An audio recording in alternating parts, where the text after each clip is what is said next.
વડાલી પોલીસે ખેતરમાં ગેરકાયદેસર કરેલ ગાંજાના વાવેતર પર ત્રાટકી ₹20 લાખથી વધુનો મુદ્દામાલ ઝડપી પાડ્યો। વડાલી સાબરકાંઠા જિલ્લામાં નશાના દૂષણને ડામવા માટે પોલીસ અધિક્ષકશ્રીની સૂચના મુજબ ચાલી રહેલી સે નો ટુ ડ્રગ્સ ઝુંબેશ હેઠળ વડાલી પોલીસને એક મોટી સફળતા મળી છે। વડાલી પોલીસ સ્ટેશન વિસ્તારના કેશરપુરા ગામની સીમમાં ગેરકાયદેસર ગાંજાના છોડનું વાવેતર કરનાર આરોપીને મુદ્દામાલ સાથે ઝડપી લેવામાં આવ્યો છે। ઘટનાની વિગત વડાલી પોલીસ સ્ટેશનના સર્વેલન્સ સ્ટાફના માણસો પેટ્રોલિંગમાં હતા તે દરમિયાન આસિસ્ટન્ટ હેડ કોન્સ્ટેબલ હિરણસિંહ જગતસિંહને બાતમી મળી હતી કે કેસરપુરા ગામના મંજીભાઈ રામજીભાઈ કુંડ નામના શખ્સે પોતાના ખેતરમાં ગેરકાયદેસર રીતે નશીલા પદાર્થ ગાંજાના છોડનું વાવેતર કર્યું હતું। બાતમીના આધારે પોલીસે તાત્કાલિક દરોડો પાડતા ખેતરમાંથી ગાંજાના નાના મોટા છોડ મળી આવ્યા હતા।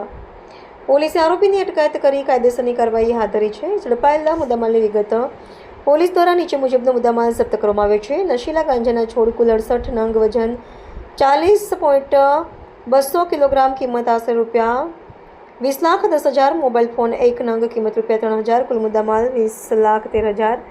પકડાયેલા આરોપી મંજીભાઈ રામજીભાઈ કુંડ આ સફળ કામગીરી પોલીસ ઇન્સ્પેક્ટર DR પટેરિયા સાહેબના માર્ગદર્શન હેઠળ વડાલી પોલીસની આ સરાહનીય કામગીરીથી પંથકમાં ડ્રગ્સ માફિયામાં ફફડાટ વ્યાપી ગયો છે। પોલીસે NDPS એક્ટ હેઠળ ગુનો નોંધી આગળની તપાસ તેજ કરી છે। રિપોર્ટર ચંદ્રશેખર ભાવસાર, ખેડબ્રહ્મા।